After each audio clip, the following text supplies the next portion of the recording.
ನೀವು ಬರೆಯುವಾಗ ಅದಕ್ಕೊಂದು ನಿರ್ದಿಷ್ಟ ಸಮಯ ಇರುತ್ತೆ, ಅಂದರೆ ರಾತ್ರಿಯಲ್ಲಿ ಕುಳಿತು ಯಾರು ಇಲ್ಲದಿರುವಾಗ ಹೀಗೆಲ್ಲ ಬರೀತೀರಾ ಅಥವಾ? ಜುಜುಬಿ ಹಾವಿನ ತೊಟ್ಟು ವಿಷವು ಕಳಿಸುತ್ತೇ ಅವನ ಮೇಲಕ್ಕೆ. ಎಲ್ಲರನ್ನು ಕವಿಗಳನ್ನು ಸಿಲೆಕ್ಟ್ ಮಾಡುವುದಿಲ್ಲ, ಎಲ್ಲ ಕವಿಗಳೇ. ಕತ್ತೆದ ಪೇರಿ ಪೊಕ್ಕಡೆ ತುಳಿಪೊಡುವುದಾಯೇ. ಹಿರಿಯ ಕವಿ ಮುಹಮ್ಮದ್ ಬಡ್ಡೂರು ಅವರನ್ನು ಸಾಹಿತ್ಯ ಜಗತ್ತು ಬಹಳ ಆದರದಿಂದ ಕಾಣುತ್ತದೆ. ಅವರ ಕಾವ್ಯವನ್ನು ಕಣ್ಣು ಕಿವಿಬಿಟ್ಟು ಆಲಿಸುತ್ತದೆ. ಸಾಹಿತ್ಯ ಜಗತ್ತನ್ನು ಅತ್ಯಂತ ಆಳವಾಗಿ ಅರಿತ ಬಹಳ ಬಹಳ ಕಡಿಮೆ ಮಂದಿಯಲ್ಲಿ ಒಬ್ಬರು ಮುಹಮ್ಮದ್ ಬಡ್ಡೂರು. ಇದು ಸನ್ಮಾರ್ಗ ಅವರ ಜೊತೆಗೆ ನಡೆಸ್ತಾ ಇರುವ 5ನೇ ಎಪಿಸೋಡು. ಈ ಹಿಂದಿನ 4 ಎಪಿಸೋಡ್ಗಳ ಲಿಂಕ್ ಕೂಡ ಕಮೆಂಟ್ ಬಾಕ್ಸ್ನಲ್ಲಿದೆ, ಅದನ್ನು ತೆರೆದು ನೀವು ನೋಡಬೇಕು, ಕಮೆಂಟ್ ಮಾಡಬೇಕು. ಈಗಾಗಲೇ ಪ್ರಸಾರ ಆಗಿರುವ ಗಜಲ್ನ ಕುರಿತಂತೆ ಹಲವು ಕಮೆಂಟ್ಗಳು ಬಂದಿವೆ. ಅವುಗಳಲ್ಲಿ ಒಂದನ್ನು ನಿಮ್ಮ ಜೊತೆ ಹಂಚಿಕೊಳ್ತಾ ಇದ್ದೇನೆ.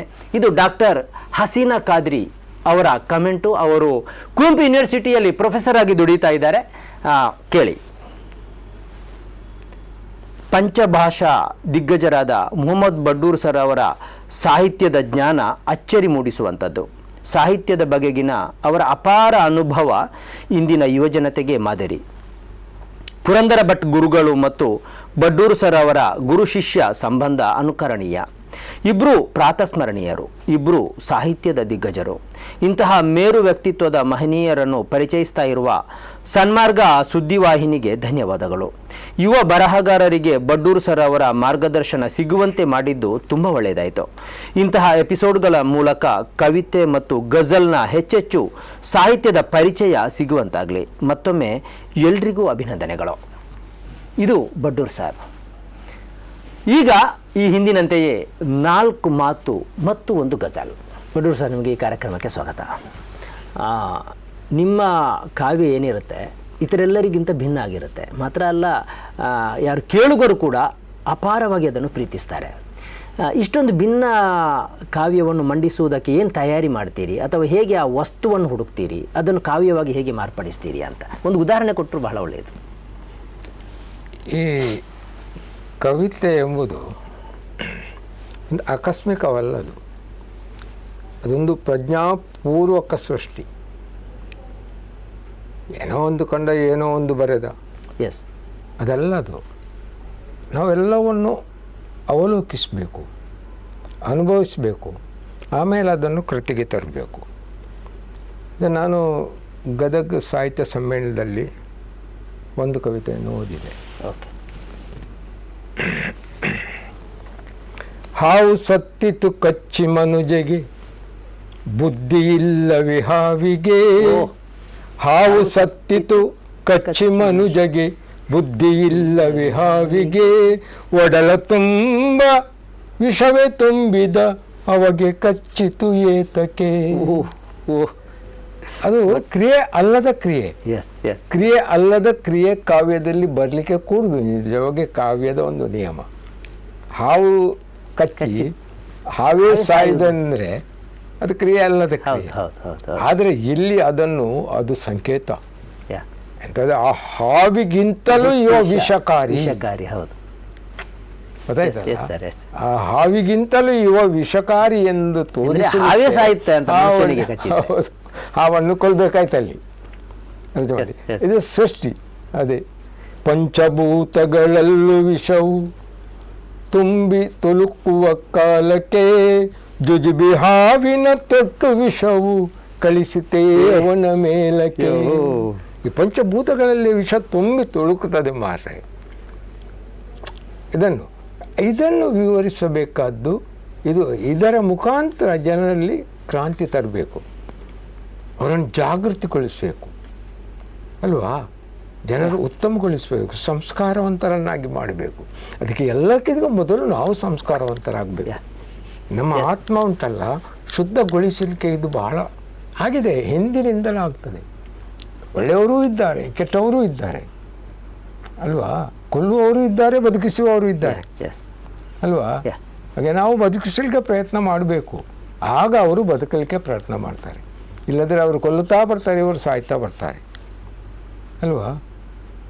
ಗಾಢನಿದ್ದೆ. ಅದಕ್ಕೆ ಇದು ಕಾವ್ಯ.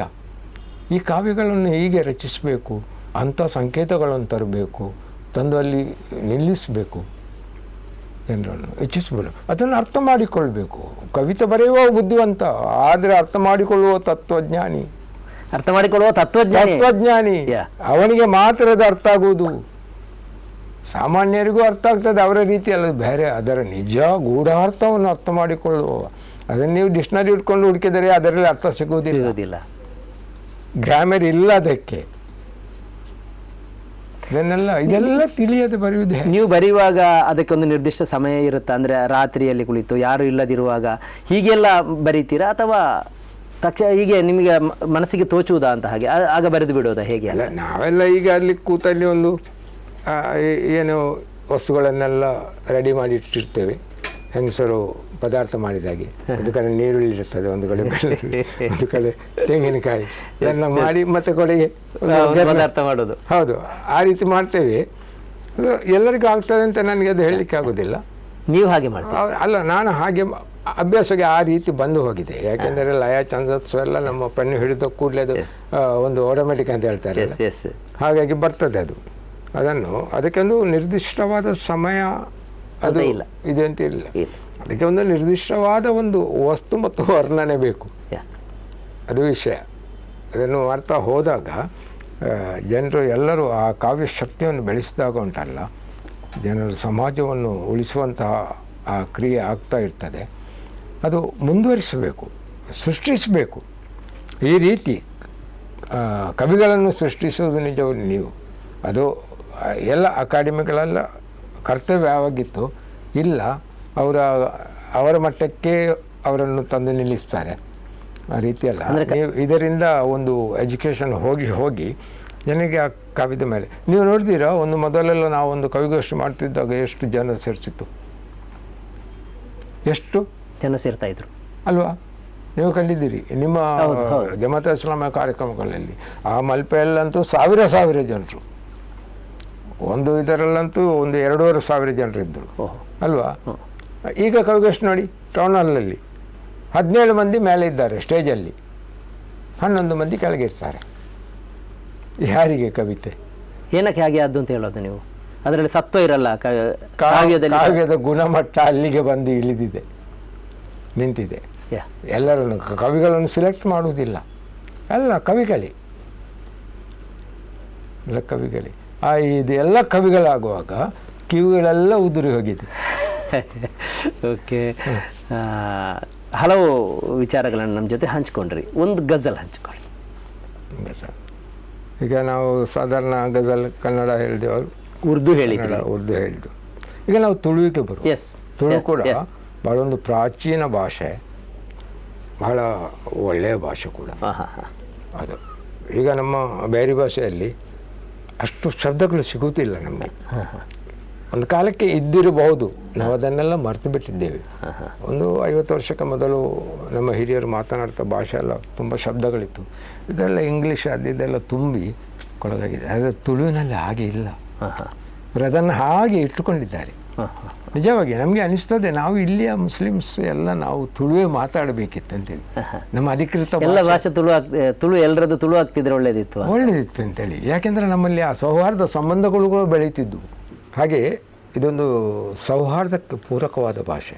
ನಿಜವಾದ ಬಹಳ ಸಮೃದ್ಧಿ ಶಬ್ದ ಭಂಡಾರವೇ ಇದೆ ಅದರಲ್ಲಿ. ಭಾಳ ಚೆನ್ನಾಗಿ ಕವಿತೆ ಗಜಲ್ ತುಂಬ, ಅದು ತುಳುವರೇ ಹೇಳ್ತಾರೆ ತುಂಬ. ನಾನು ಹೇಳುವಾಗೆ ಅವ್ರು ಹೇಳ್ತಾರೆ, ಬಡ್ಡೂರು ನಿಮ್ಮ ಹಾಗೆ ನಮಗೆ ಬರೆಯಲಿಕ್ಕೆ ಆಗೋದಿಲ್ಲ, ಭಾಷಾ ಬಳಕೆ ನಮಗೆ ಕೂಡ ಆಗೋದಿಲ್ಲ ಅಂತ ಹೇಳ್ತಾರೆ.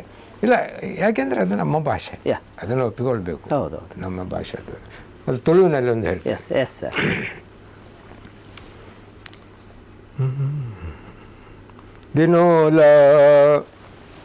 ದಿನೋಲ ಬುಲಿಪು ನಾಯನ್ ತೂದು, ದಿನೋಲ ಬುಲಿಪು ನಯನ್ ತೂದು ಬುಲಿಪೊಡುದಾಯೇ. ದಿನೋಲ ಬುಲಿಪು ನಯನ್ ತೂದು ಬುಲಿಪೊಡುದಾಯೇ. ಬಂಗೊಡಿತ್ತಿ ನಯನ್ ತೂದು ತೆಲಿಪೊಡುದಾಯೇ. ಬಂಗೊಡಿತ್ತಿ ನಯನ್ ತೂದು ತೆಲಿಪೊಡುದಾಯೇ. ದಿನೋಲ ಬುಲಿಪು ನಯನ್ ತೂದು ಬುಲಿಪೊಡುದಾಯೇ. ವಾ. डोंगी मल्तद गेंदु नेन गेल पनपेरा डोंगी मल्तद गेंदु नेन गेल पनपेरा डोंगी मल्तद गेंदु नेन गेल पनपेरा ಅಕ್ಕಲನೊಟ್ಟಿಗೆ ಕೂಡುದು ನಮನಲಿ ಪೊಡುದಾಯೇ ಅಕ್ಕಲನೊಟ್ಟಿಗೆ ಕೂಡುದು ನಮನಲಿ ಪೊಡುದಾಯೇ ದಿನೊಲ ಬುಲ್ಪು ನಯನು ತೂದು ಬುಲಿ ಪೊಡುದಾಯೇ ಬಜಿ ಬೊಬ್ಬೆಡೆ ಪೋಡಿ ಪಾಯರೆ ಮಸ್ತು ಉಲ್ಲೆರಿ ಬರಿ ಬೊಬ್ಬೆ ಪಾಡಿದು ಪೋಡಿ ಪಾಯರೆ ಮಸ್ತು ಉಲ್ಲೆರಿ ಅಜನ ಕೇಂಡಿದು ಅಲ್ಕದು ನಮ ಬಲಿ ಪೊಡುದಾಯೇ ಅಜನ ಕೇಂಡಿದು ಅಲ್ಕದು ನಮ ಬಲಿ ಪೊಡುದಾಯೇ ಅಜನೆ ಗೊತ್ತಾಯ್ತಾ ಶಬ್ದ ಕೇಳಿದೆ.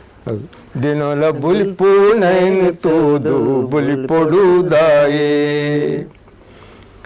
ಎಡ್ಡೆನೈ ಪೆರು ಬೋಡುಂದಾಂಡ ಪೆತ್ತ ಸಾಂಕೊಡು ಎಡ್ಡೆನೈ ಪೆರು ಬೋಡುಂದಾಂಡ ಪೆತ್ತ ಸಾಂಕೊಡು ಎಡ್ಡೆನೈ ಪೇರ್ ಬೋಡುಂದಾಂಡ ಪೆತ್ತ ಸಾಂಕೊಡು ಕತ್ತೆದ ಪೇರು ಪೊಕ್ಕಡೆ ಕತ್ತೆದ ಪೇರು ಪೊಕ್ಕಡೆ ತುಲಿ ಪೊಡುದಾಯೇ ಕತ್ತೆದ ಪೇರು ಪೊಕ್ಕಡೆ ತುಲಿ ಪೊಡುದಾಯೇ ದಿನೊಲ ಬುಲಿಪು ನೈನು ತೂದು ಬುಲಿ ಪೊಡುದಾಯೇ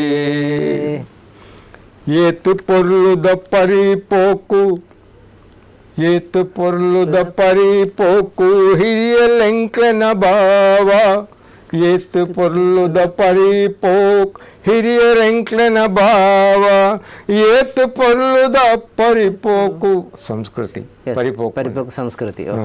ಹಿರಿಯರೆಂಕ್ಲನ ಭಾವ ಮರೆತು ದೆಂಕುಲು ಅವನು ಮಾತ ಮರೆತು ದೆಂಕುಲು ಅವನು ಮಾತ ಅಲಿ ಪೊಡುದಾಯೇ ಮರೆತು ದೆಂಕುಲು ಅವನು ಮಾತ ಅಲಿ ಪೊಡುದಾಯೇ ಅಲಿ ಪೊಡುದಾಯೇ ಅಲಿ ಪೊಡುದಾಯೇ ನಮ ಅಲಿ ಪೊಡುದಾಯೇ. ತುಳುವಿನಲ್ಲಿ ಬಹಳ ನೀವು ಪದಗಳನ್ನು ಬಳಸೋದು ಬಹಳ ಜಬರ್ದಸ್ತ್ ಇದೆ. ಮತ್ತು ನೀವು ಹೇಳಿದ ಹಾಗೆ ಈ ತುಳುವಿನ ಶಬ್ದಗಳು ತುಳುವರಿಗೆ ಗೊತ್ತಿರಲಿಕ್ಕಿಲ್ಲ, ಡೈಲಿ ಮಾತಾಡೋರಿಗೆ ಗೊತ್ತಿರಲಿಕ್ಕಿಲ್ಲ ಅಂತ ಅಷ್ಟು ಪರಿಪೂರ್ಣವಾಗಿ ಶಬ್ದವನ್ನು ಬಳಸ್ತೀರಿ ಮತ್ತು ಅದ್ಭುತ ಗಜಲನ್ನು ನಮ್ಮ ಜೊತೆ ಹಂಚಿಕೊಂಡಿದ್ದೀರಿ. ನಿಮಗೆ ಧನ್ಯವಾದ. ವೀಕ್ಷಕರೇ, ಇದು ಬಡ್ಡೂರ್ ಜೊತೆಗಿನ ಒಂದು ಗಜಲ್. ಇನ್ನೊಂದು ಕಾರ್ಯಕ್ರಮದೊಂದಿಗೆ ನಿಮ್ಮ ಬಳಿಗೆ ಬರ್ತೇವೆ. ಅಲ್ಲಿಯವರೆಗೆ ವೀಕ್ಷಿಸ್ತಾ ಇರಿ ಸನ್ಮಾರ್ಗ ನ್ಯೂಸ್, ಸುದ್ದಿಗಳ ಸಂತೆಯಲ್ಲಿ ಸತ್ಯದ ಮೊಬ್ಬತ್ತಿ.